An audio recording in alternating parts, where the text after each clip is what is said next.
Before going further, let's try to identify the grains for two use cases.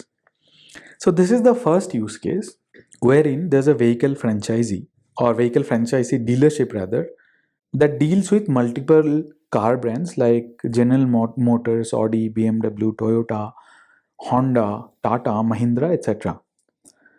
And the dealership wants to provide year-end offers to increase the sale and clear the inventory. What it says is that the offer should not impact the profits and targets. That is okay. And the business wants to analyze the data and decide on the type of discounts or deals that can be provided, keeping the business profitable. So, to do that, they want to see the trend over the years and months and finalize offers to customers brand wise. So, this is the first use case, and we'll have to identify the grains. So, please go ahead and do that.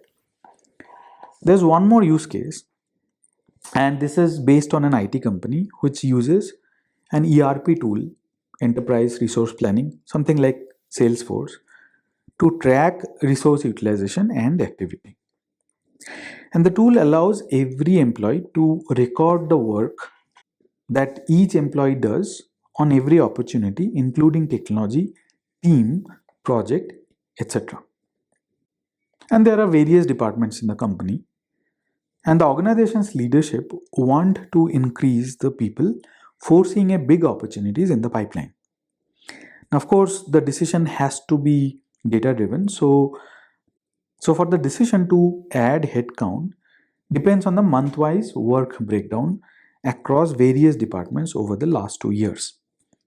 And a data warehousing system is needed for long term.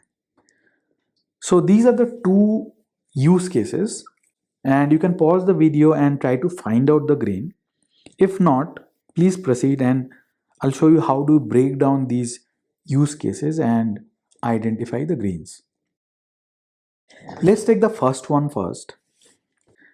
First thing is that the business wants to analyze the data. So it is clearly a case of OLAP or data warehousing system because it's doing analysis on the data, and they want to see the trend over the years and months and finalize offers to customers brand wise. So it is talking about a vehicle franchisee that sells multiple car brands. And if we have to find out the business process, the lowest level of granularity that this vehicle franchisee deals with, what that would be. Because it deals with selling cars, so I think the selling car would be the grain. So that is the lowest level of granularity. So there's nothing granular than selling a car. Of course, there can be accessories also, but it does not talk about accessories. It talks about selling the car. So what I feel is that the grain would be the vehicle sale details to each customer. Now, it cannot be customer level because one customer can buy multiple vehicles. So let's say if I want to buy 2 cars, I can go to the same vehicle franchisee and buy 2 cars because I'm getting good discount. So if you think about it, the vehicle sale is the level of granularity or lowest level of granularity that this business offers. So that would be the grain. So let me know if you think otherwise. We can discuss this in our live discussion session also. What about customer details? Can this be considered as a grain? The answer is no, because I already told you that a single customer can have multiple transactions or a single customer can buy multiple vehicles. So there's a way to break down a customer further because a customer can do multiple operations, business operations. So whatever vehicle details, yes, vehicle details would be needed, but we cannot consider vehicle details as grain because imagine that there are 30 BMW X1s in the inventory of the dealership. So in the vehicle details, we would have BMW X1 and the number of quantity would be 30. So that is definitely not the lowest level of grain. What about dealership details? So there can be multiple dealerships and each dealership would do multiple businesses, meaning each dealership can sell multiple cars. So of course we can break down the business at dealership level also. So we cannot consider dealership as a grain. And finally we have sale details, and this is the one that would be the grain, because this is the lowest level of granularity that you can think of for this particular business. If you think of something else, let us discuss in the live class. Let's go to the next one, and here it says that the tool allows every employee to record the work they do on every opportunity, including technology, team, project phase, etc.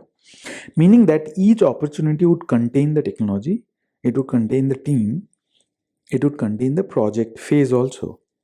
And the decision to add headcount depends on the month-wise work breakdown across departments over the last 2 years.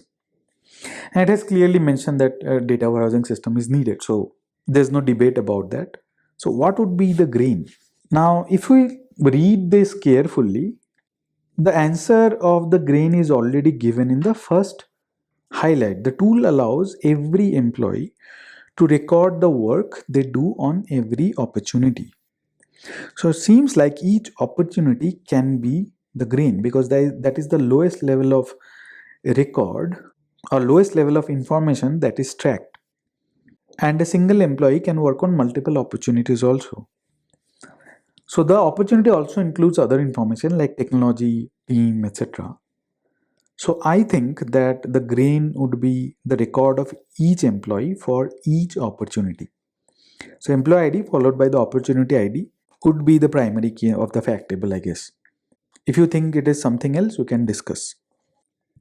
What about employee details? Definitely employee details cannot be the grain, because a single employee can work on multiple opportunities.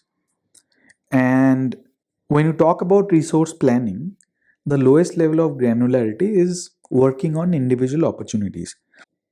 Those individual opportunities can be broken down into further tasks also, but that is not mentioned in this question, that we track the tasks also. Had there been tasks, then definitely task would have been the grain. But in this case, the lowest granularity is the individual opportunity for each employee. So that's why I have considered that as the grain. If there had been task level information, then definitely the task level information would be the grain, but definitely not employee details. What about opportunity details? Yes, opportunity details can be considered as a grain, but we have to mix opportunity details with employee details. Then only we can get the grain. But if you are storing it in fact table, the textual information or the descriptive information cannot be there in the fact table. Those have to be put in the dimension tables. What about project details? Again, a single project can have multiple technologies, can have multiple opportunities, multiple teams can be working on it, and there can be multiple phases of a single project. So definitely we cannot think of it as a grain. Obviously it can go into dimension. And same is the case with department. Department can definitely not be the grain, because that is not the lowest level of granularity. And that leaves us with record of employees working on opportunities. So this would be the grain. As I said, if a single opportunity has multiple tasks, then record of employees working on opportunities on each task could be the grain. So the task ID plus the opportunity ID plus the employee ID would be the primary key of the fact table, and that would define the grain. But in this case, opportunity ID and employee ID should be enough.